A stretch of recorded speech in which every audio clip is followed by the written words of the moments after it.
தந்தை மகன் தூயாவியாரின் பெயராலே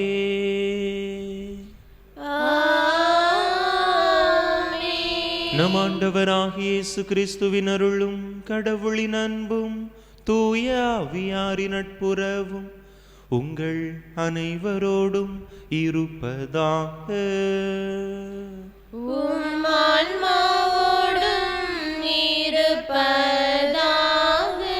இயேசுவில் அன்பார்ந்த சகோதர சகோதரிகளே, இன்றைய இறை வார்த்தை வழிபாடு நாம் நம்முடைய அடையாளத்தை எதில் கொண்டிருக்கிறோம் என்று சிந்தித்து பார்க்க நம்மை அழைக்கின்றது. பல நேரங்களில் இந்த வெளிப்புற உலக செயல்பாடுகளில் நம்முடைய கண்களை பதிய வைத்து அவற்றை நம்முடைய அடையாளமாக கொண்டு நாம் வாழ்கிறோம். அந்த நிலையை விடுத்து நாம் நல்ல செயல்கள் செய்வதை, இறைவனுடைய சாட்சியாக இந்த உலகிலே வாழ்வதை நம்முடைய அடையாளமாக கொள்ள இன்றைய இறை வார்த்தை வழிபாடு நம்மை அழைக்கின்றது. அதனை உள்வாங்கியவர்களாக வெறுமனே இந்த உலகு சார்ந்த பொருட்களையே நம்முடைய அடையாளமாக கொண்டிராமல் விண்ணுலகு சார்ந்த இறைவன் சார்ந்த காரியங்களை நம்முடைய அடையாளமாக கொண்டு வாழக்கூடிய நல் வரத்தை கேட்டு இந்த திருப்பலியிலே பக்தியோடு மன்றாடுவோம்.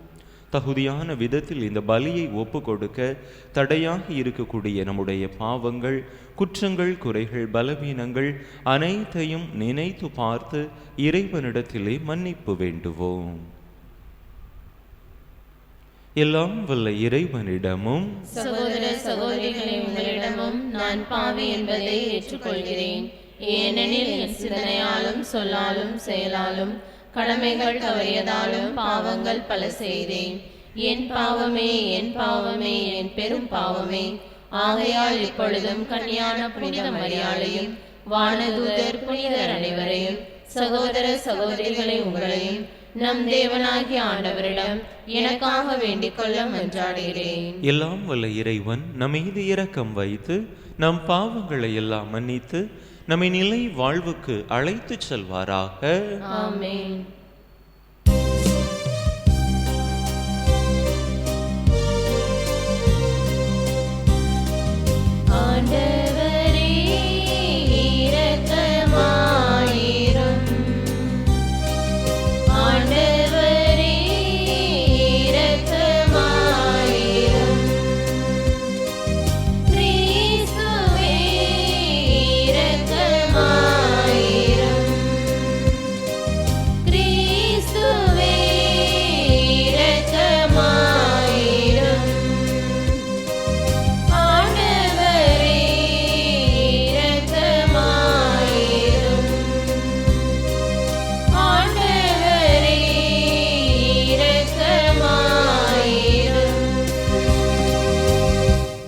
மன்றாடுவோமாக. என்றென்றும் உள்ள எல்லாம் வல்ல இறைவா, எங்கள் வலுவின்மையை இரக்கத்துடன் கண்ணோக்கி அருளும். மாட்சிக்குரிய உமது வலக்கையை நீட்டி எங்களை நீ பாதுகாத்தருள்வீராக. உமோடு தூயாவியாரின் ஒன்றிப்பில் ஒரே இறைவனா என்றென்றும் வாழ்ந்து ஆட்சி செய்கின்ற எங்கள் ஆண்டவரும் உம் திருமகனுமாகிய இயேசு கிறிஸ்து வழியாக உம்மை மன்றாடுகின்றோம்.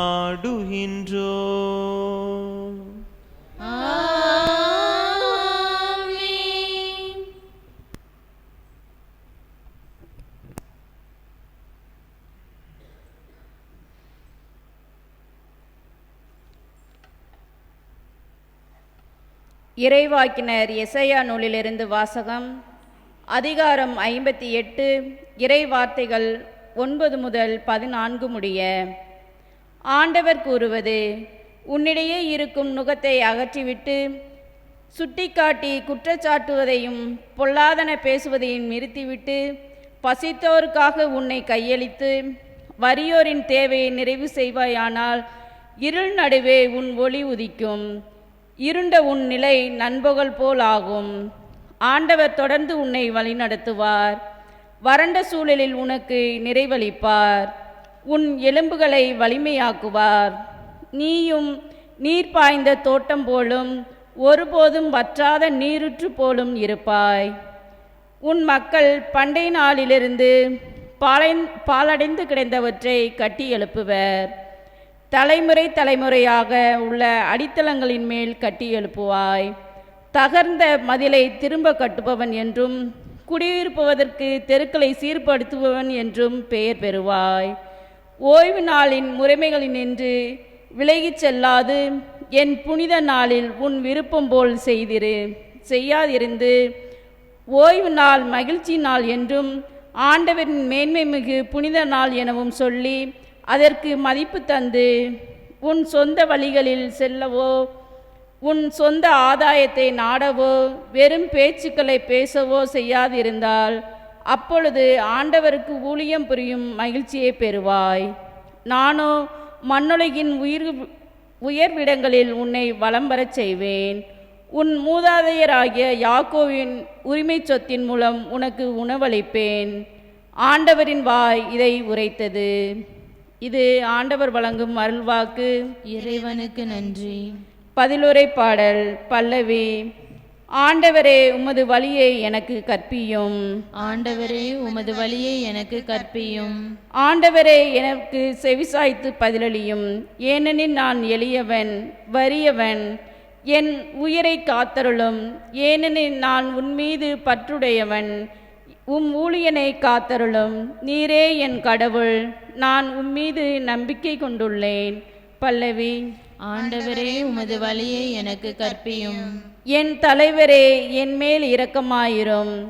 ஏனெனில் நான் முழுவதும் உம்மை நோக்கி மன்றாடுகிறேன். அடியானின் மனதை மகிழச் செய்யும். என் தலைவரை உம்மை நோக்கி என் உள்ளத்தை உயர்த்துகின்றேன். பல்லவி. ஆண்டவரே உமது வழியை எனக்கு கற்பியும். ஏனெனில் என் தலைவரே நீர் நல்லவர், மன்னிப்பவர், உம்மை நோக்கி மன்றாடும் அனைவருக்கும் பேரன்பு காட்டுபவர். ஆண்டவரே என் வேண்டுதலுக்கு செவிகொடும். உதவியை நாடும் என் குரலை கேட்டருளும். பல்லவி. ஆண்டவரே உமது வழியை எனக்கு கற்பியும்.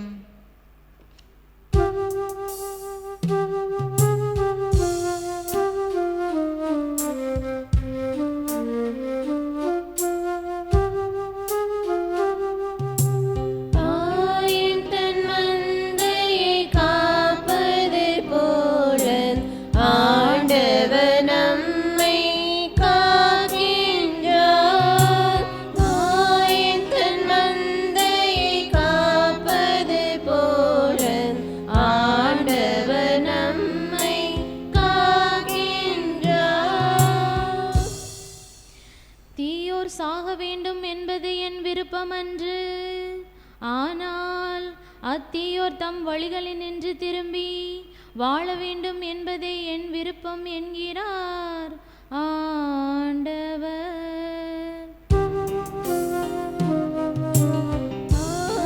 தன் மந்தையை காப்பது போல ஆண்டவர் நம்மை காக்கின்றார். ஆண்டவர் உங்களோடு இருப்பாராக. உம் ஆன்மாவோடும் இருப்பாராக. லூக்கா எழுதிய தூய நற்செய்தியிலிருந்து வாசகம். ஆண்டவரே மாட்சி உமக்கே. அதிகாரம் 5 இறைவசனங்கள் 27 முதல் 32 முடிய. லூக்கா நற்செய்தி அதிகாரம் 5 இறைவசனங்கள் 27 முதல் 32 முடிய. அக்காலத்தில் இயேசு சுங்கச்சாவடியில் அமர்ந்திருந்த லேவி என்னும் பெயருடைய வரி தண்டுபவர் ஒருவரை கண்டார். அவரிடம், என்னை பின்பற்றி வா என்றார். அவர் அனைத்தையும் விட்டுவிட்டு எழுந்து இயேசுவை பின்பற்றி சென்றார். இந்த லேவி தம் வீட்டில் அவருக்கு ஒரு பெரிய விருந்து அளித்தார். வரி தண்டுபவர்களும் மற்றவர்களும் பெருந்திரளாய் அவர்களோடு பந்தியில் அமர்ந்தார்கள். பரிசேயர்களும் அவர்களைச் சேர்ந்த மறைநூல் அறிஞர்களும் முணுமுணுத்து இயேசுவின் சீடரிடம், வரி தண்டுபவர்களோடும் பாவிகளோடும் சேர்ந்து நீங்கள் உண்பதும் குடிப்பதும் ஏன் என்று கேட்டனர். இயேசு அவர்களுக்கு மறுமொழியாக, நோய் அற்றவருக்கு அல்ல, நோயுற்றவருக்கே மருத்துவர் தேவை. நேர்மையாளர்களை அல்ல, பாவிகளையே மனம் மாற அழைக்க வந்தேன் என்றார். ஆண்டவரின் அருள் வாக்கு. கிறிஸ்துவே உமக்கு புகழ்.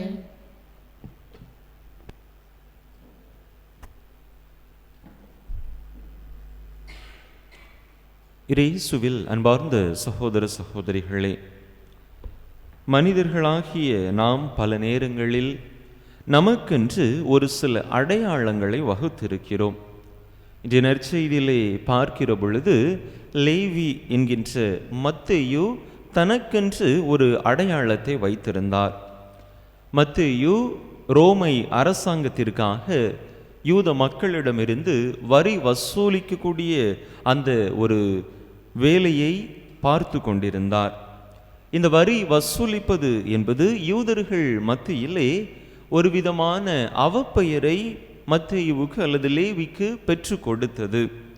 இந்த வரி வசூலிக்கக்கூடிய இடம் அதிகமாக பணம் சூழ்ந்த இடமாக, வசதி மிகுந்த இடமாக இருந்தது. எப்பொழுதும் பணம் புரளக்கூடிய ஒரு இடமாக இருந்தது. தன்னுடைய அலுவலர்களுக்கு மத்தியில் அது லேவிக்கு ஒரு மதிப்பு மிகுந்த இடத்தை கொடுத்திருந்தது. பணம் இருக்கிற இடத்தில் மதிப்பு எப்பொழுதும் இருக்கும் என்கின்ற ஒரு சூழல் இருந்த நிலையில் லேவி அப்படிப்பட்ட ஒரு மதிப்பு மிகுந்த இடத்திலே இருந்தார். அவர் அந்த மதிப்பு மிகுந்த இடத்தில் இருந்தாலும் இயேசு அவரை அழைத்த பொழுது அவர் தன்னுடைய அந்த மதிப்பை, தன்னுடைய அடையாளத்தை இழப்பதற்கு தயாராக இருக்கின்றார். உடனே இயேசுவை பின்பற்றி செல்லக்கூடியவராக லேவி அல்லது மத்தேயு இருப்பதை நாம் பார்க்கிறோம். அதே போல பரிசேயர்கள், மறைநூல் அறிஞர்களை பார்க்கின்ற பொழுது அவர்களும் தங்களுக்கென்று ஒரு அடையாளத்தை வைத்திருந்தார்கள். பரிசேயர்கள் எப்படிப்பட்ட ஒரு அடையாளத்தை வைத்திருந்தார்கள்? தாங்கள்தான் தூய்மையானவர்கள், மற்றவர்கள் தூய்மையற்றவர்கள். தாங்கள்தான் நேர்மையானவர்கள், மற்றவர்கள் பாவிகள் என்கின்ற ஒரு மனநிலையை அவர்கள் வைத்திருந்தார்கள். எனவேதான் இயேசு தன்னுடைய சீடர்களோடு லேவியினுடைய வீட்டிலே பந்தியில் அமர்ந்த பொழுது, உண்ண பொழுது அதை அவர்களால் ஏற்றுக்கொள்ள முடியவில்லை.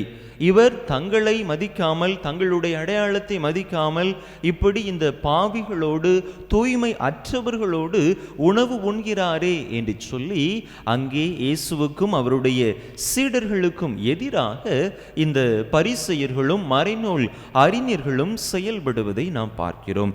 அன்பு மக்களே, இன்றைய நாளில் நாம் நம்முடைய அடையாளத்தை எதில் கொண்டிருக்கிறோம் என்று சிந்தித்து பார்க்க அழைக்கப்படுகின்றோம். பல நேரங்களில் மனிதர்கள் தங்களுடைய அடையாளங்களை எதிலே கொண்டிருக்கிறார்கள்? சாதி, மதம், இனம், பணம், பதவி இவற்றிலே தங்கள் அடையாளங்களை கொண்டிருக்கிறார்கள். இவைதான் தங்களுக்கு வாழ்வு அளிக்கும், இவைதான் தங்களுக்கு பெயரும் புகழும் அளிக்கும் என்கின்ற கண்ணோட்டத்திலே பல நேரங்களில் மனிதர்களுடைய செயல்பாடுகள் அமைந்திருக்கின்றன. அன்பு மக்களை, நம்முடைய செயல்பாடுகள் எப்படிப்பட்டவையாக இருக்கின்றன?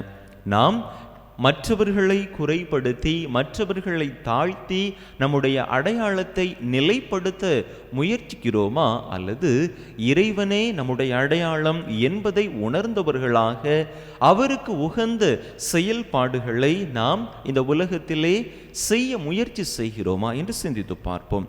நம் ஆண்டவர் இயேசு கிறிஸ்து நம் அனைவருக்கும் ஒரு மிகச்சிறந்த முன் உதாரணம். பவுல் பிலிப்பியருக்கு எழுதிய திருமடலிலே அருமையாக சொல்லுவார். 2வது அதிகாரம் 5வது இறை வசனத்திலே, கிறிஸ்து இயேசு கொண்டிருந்த மனநிலையே உங்களிலும் இருக்கட்டும் என்று சொல்லுவார். தொடர்ந்து வாசிக்கின்ற பொழுது தெரியும், கடவுள் வடிவில் விளங்கிய அவர் கடவுளுக்கு இணையாக இருக்கக்கூடிய நிலையை வலிந்து பற்றி கொண்டிருக்க வேண்டியதொன்றாக கருதவில்லை. தம்மையே வெறுமையாக்கி அடிமையின் வடிவை ஏற்று சாவை ஏற்கும் அளவுக்கு, அதுவும் சிலுவை சாவையை ஏற்கக்கூடிய அளவிற்கு கீழ்ப்படிந்தார் என்று நாம் பார்க்கிறோம். ஆண்டவர் இயேசு கிறிஸ்து தான் கடவுள் என்கின்ற அந்த அடையாளத்தை அவர் பிடித்து கொண்டிருக்கவில்லை. மனிதர்களோடு மனிதராக ஒன்றிணைகிறார். தான் பெரியவன், மற்றவர்கள் தங்களுக்கு கீழே என்கின்ற அந்த ஒரு நிலைப்பாட்டை இறைவன் கொண்டிருக்கவில்லை. அன்பு மக்களே, இன்று நம்முடைய மனித வாழ்க்கையில் நாம் கொண்டிருக்கக்கூடிய ஒரு நிலைப்பாடு இதுவாகத்தான் இருக்கின்றது. நம்மை உயர்ந்தவர்களாகவும் மற்றவர்களை தாழ்ந்தவர்களாகவும் கருதக்கூடிய ஒரு நிலைப்பாட்டை பல நேரங்களில் நாம் கொண்டிருக்கிறோம். இந்த தவ காலம் நம்முடைய அந்த உயர்வு மனப்பான்மையிலிருந்து, நம்முடைய ஆணவ செருக்குகளிலிருந்து நாம் இறங்கி வருவதற்கான அருமையானதொரு அழைப்பை நமக்கு கொடுக்கிறது. எனவே அதனை உணர்ந்தவர்களாக நாமும் கிறிஸ்து இயேசு கொண்டிருந்த மனநிலையையே நம்முடைய மனநிலையாக மாற்றி வாழக்கூடிய நல் வரம் கேட்டு தொடர்ந்து இந்த திருப்பலியிலே பக்தியோடு மன்றாடுவோம்.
சகோதர சகோதரிகளே, என்னுடையதும் உங்களுடையதுமான இப்பலி எல்லாம் வல்ல தந்தையாக இறைவனுக்கு ஏற்றதாகும்படி மன்றாடுங்கள்.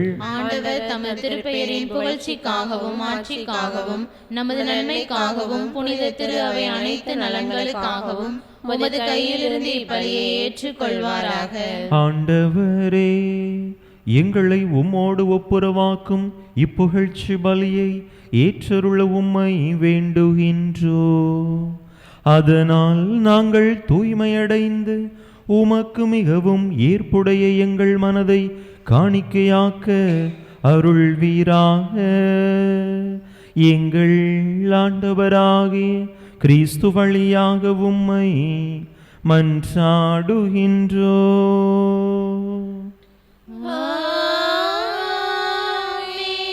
ஆண்டவர் உங்களோடு இருப்பாராக. உம் ஆன்மாவோடும் இருப்பாராக. இதயங்களை மேலே எழுப்புங்கள். ஆண்டவரிடம் எழுப்பியுள்ளோம். நம் இறைவனாகிய ஆண்டவருக்கு நன்றி கூறுவோம். அதுவே தகுதியும் நீதியுமானதே. ஆண்டவரே, தூயவரான தந்தையே, என்றும் உள்ள எல்லாம் வல்ல இறைவா, எந்நாளும் எவ்விடத்திலும் நாங்கள் உமக்கு நன்றி செலுத்துவது மெய்யாகவே தகுதியும் நீதியுமாகும். எங்கள் கடமையும் மீட்புக்குரிய செயலுமாகும். எங்கள் தவ முயற்சிகளால் நாங்கள் உமக்கு நன்றி செலுத்தவும், எங்கள் ஆணவத்தை தளர்த்தவும், ஏழைகளுக்கு உணவளிக்கவும், இவ்வாறு உமது கனிவிரக்கத்தை பின்பற்றவும் நீர் திருவிழமானீர். ஆகவே எண்ணற்ற வானதூதரோடு சேர்ந்து நாங்களும் உமை போற்றி புகழ்ந்தேத்தி ஒரே குரலில் பாடுவதாவது:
ஆண்டவரே, நேர்மையாகவே தூயவர், தூய்மை அனைத்துக்கும் ஊற்று. ஆகவே உம்முடைய ஆவியை பொழிந்து இக்காணிக்கைகளை தூய்மைப்படுத்த உம்மை வேண்டுகின்றோம். இவ்வாறு எங்கள் ஆண்டவர் இயேசு கிறிஸ்துவின் உடலும் இரத்தமுமாக எங்களுக்கு இவை மாறுவனவாக. அவர் பாடுபட விளம் கனிந்து தம்மை கையளித்த போது அப்பத்தை எடுத்து நன்றி செலுத்தி அதை பிட்டு தம் சீடர்களுக்கு அளித்து அவர் கூறியதாவது: அனைவரும் இதிலிருந்து பெற்று உண்ணுங்கள், ஏனெனில் இது உங்களுக்காக கையளிக்கப்படும் என் உடல்.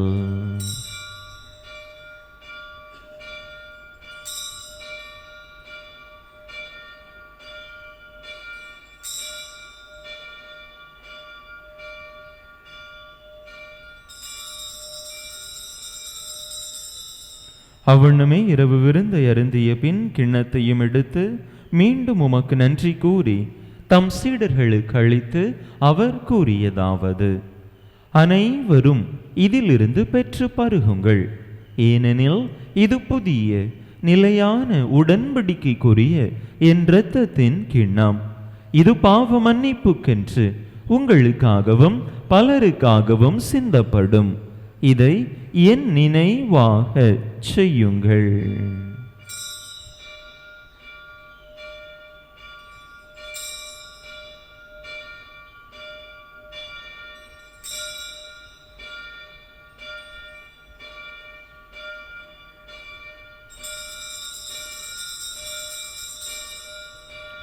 நம்பிக்கையின் மறைபொருள்.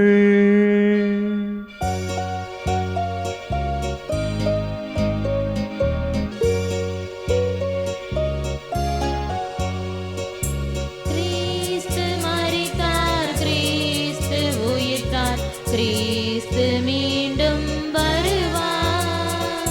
கிறிஸ்து மரித்தார், கிறிஸ்து உயிர்த்தார், கிறிஸ்து மீண்டும் வருவார்.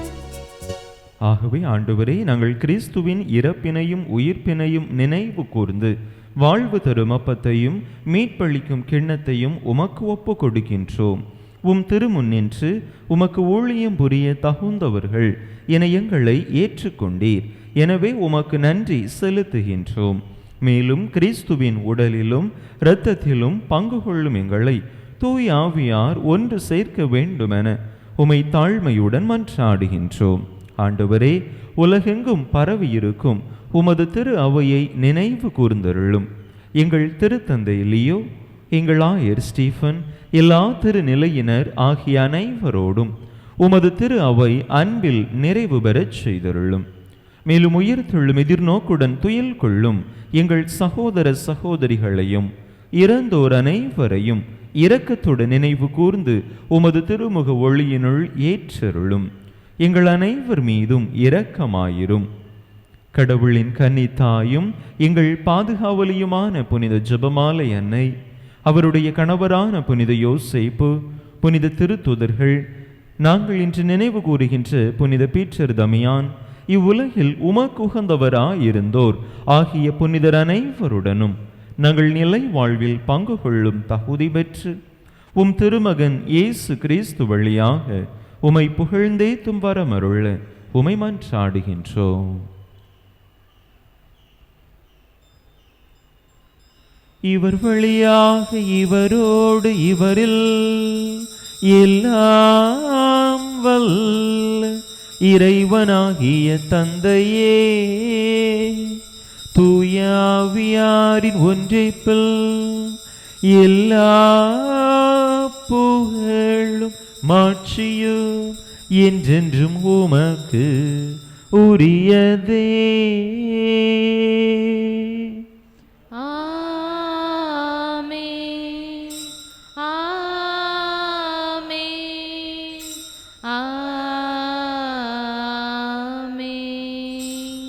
மீட்பரின் கட்டளையால் கற்பிக்கப்பட்டு இறை படிப்பினையால் பயிற்சி பெற்ற நாம் துணிந்து சொல்லுவோம்: விண்ணுலகில் இருக்கிற எங்கள் தந்தையே, உமது பெயர் தூயது என போற்ற பெறுக. உமது ஆட்சி வருக. உமது திருவுளம் விண்ணுலகில் நிறைவேறுவது போல மண்ணுலகிலும் நிறைவேறுக. எங்கள் அன்றாட உணவை இன்று எங்களுக்கு தாரும். எங்களுக்கு எதிராக குற்றம் செய்வோரை நாங்கள் மன்னிப்பது போல எங்கள் குற்றங்களை மன்னியும். எங்களை சோதனைக்கு உட்படுத்தாதேயும், தீமையிலிருந்து எங்களை விடுவித்தருளும். ஆண்டவரே, தீமை அனைத்திலிருந்தும் எங்களை விடுவித்து எங்கள் வாழ்நாளில் அமைதியை கனிவுடன் அருள உமை மன்றாடுகின்றோம். உமது இரக்கத்தின் உதவியால் நாங்கள் பாவத்திலிருந்து எப்போதும் விடுதலை பெற்று யாதொரு கலக்கமுமின்றி நலமாய் இருப்போமாக. நாங்கள் எதிர்நோக்கி இருக்கும் பேரின்பத்துக்காகவும் எம் மீட்பராகிய இயேசு கிறிஸ்துவின் வருகைக்காகவும் காத்திருக்கின்றோம். ஏனெனில் ஆட்சியும் வல்லமையும் ஆட்சியும் என்றென்றும் உமதே. ஆண்டவரே இயேசு கிறிஸ்துவே, அமைதியை உங்களுக்கு விட்டுச் செல்கின்றேன், என் அமைதியையே உங்களுக்கு அளிக்கின்றேன் என்றும் திருத்தூதர்களுக்கு மொழிந்தீரே. எங்கள் பாவங்களை பாராமல் உமது திரு அவையின் நம்பிக்கையை கண்ணோக்கி உமது திருவுளத்துக்கு ஏற்ப அதற்கு அமைதியையும் ஒற்றுமையையும் அளித்தருள்வீராக. என்றென்றும் வாழ்ந்து ஆட்சி செய்கின்றவர் நீரே. ஆமென். ஆண்டவருடைய அமைதி உங்கள் அனைவரோடும் என்றும் இருப்பதாக. உம் ஆன்மாவோடும் இருப்பதாக. ஒருவருக்கொருவர் கிறிஸ்து வழங்கும் அமைதியை பகிர்ந்து கொள்வோம்.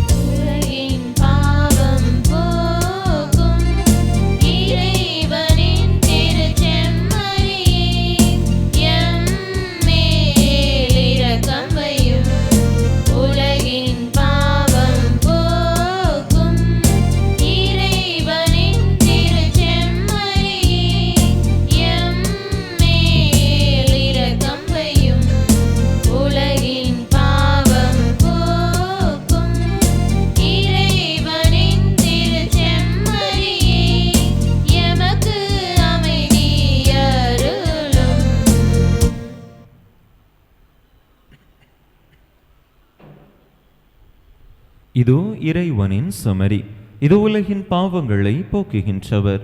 இந்த செம்மறியின் திருவிருந்துக்கு அழைக்க பெற்றுள்ள நாம் பேறு பெற்றோம். ஆண்டவரே, நீர் என் இல்லத்தில் எழுந்தருளி வர நான் தகுதியற்றவள். ஆனால் ஒரு வார்த்தை மட்டும் சொல்லியருளும், எனது ஆன்மா நலமடையும்.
மனமகிழ்ந்திட வாழ்க்கை நிறைவேவா.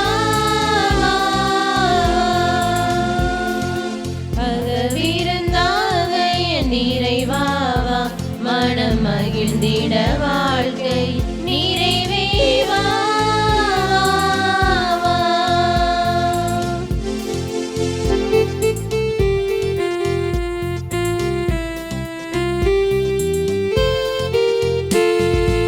ஆறுதல் அளித்திடும் அருள்மொழியே,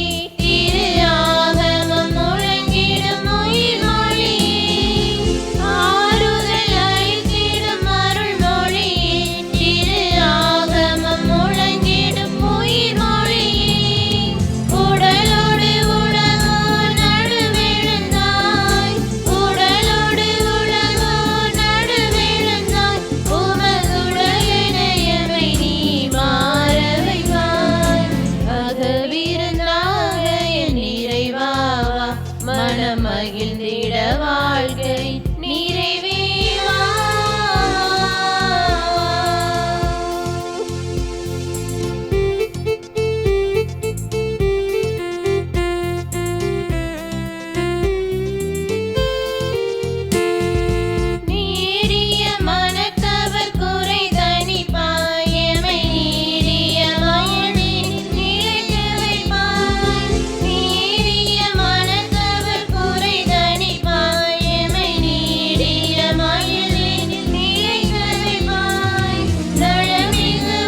மன்றாடுவோமாக. ஆண்டவரே, விண்ணக வாழ்வின் கொடைகளால் ஊட்டம் பெற்ற நாங்கள் உம்மை வேண்டுகின்றோம்.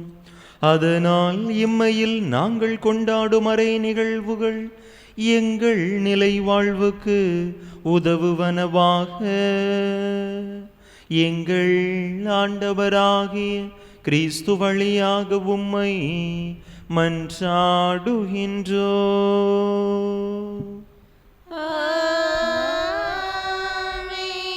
ஆண்டவர் உங்களோடு இருப்பாராக.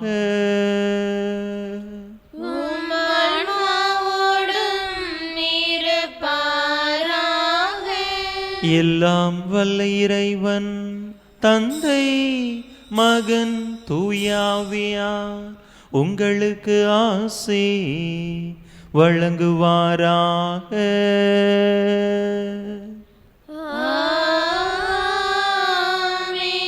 இறையாசிரை நிறைவாக பெற்றவர்களாக சென்று வாருங்கள். திருப்பலி நிறைவேறிற்று. இறைவனுக்கு நன்றி.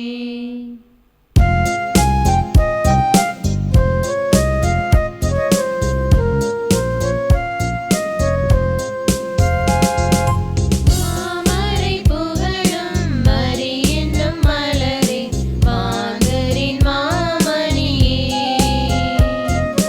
மாமரை புகழும் மரி என்னும் மலரே, மாந்தரின் மாமணியே.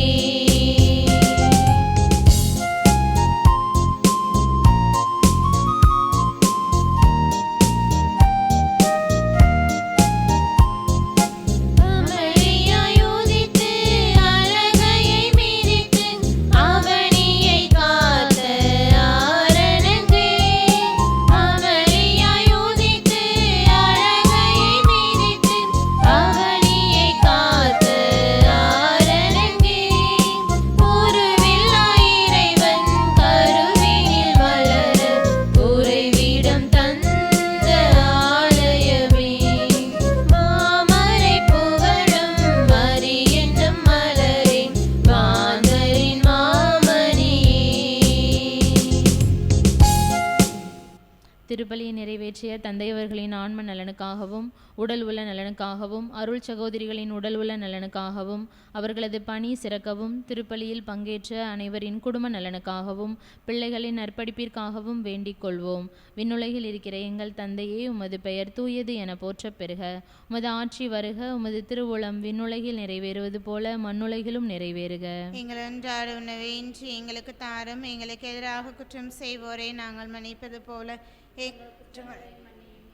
சோதனைக்குட்படுத்தாதையும் தீமையிலிருந்து எங்களை விடுவித்தருளும். ஆமென். அருள் நிறைந்த மரியே வாழ்க. ஆண்டவர் உம்முடனே, பெண்களுக்குள் ஆசீர்வதிக்கப்பட்டவர் நீரே.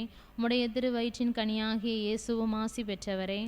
மரியே, இறைவனின் தாயே, பாவைகள் அறுக்கின்ற எங்களுக்காக இப்பொழுதும் எங்கள் இறப்பின் மேலே வேண்டிக் கொள்ளும். ஆமென். தந்தைக்கும் மகனுக்கும் தூய ஆவிக்கும் மாட்சிமை உண்டாவதாக.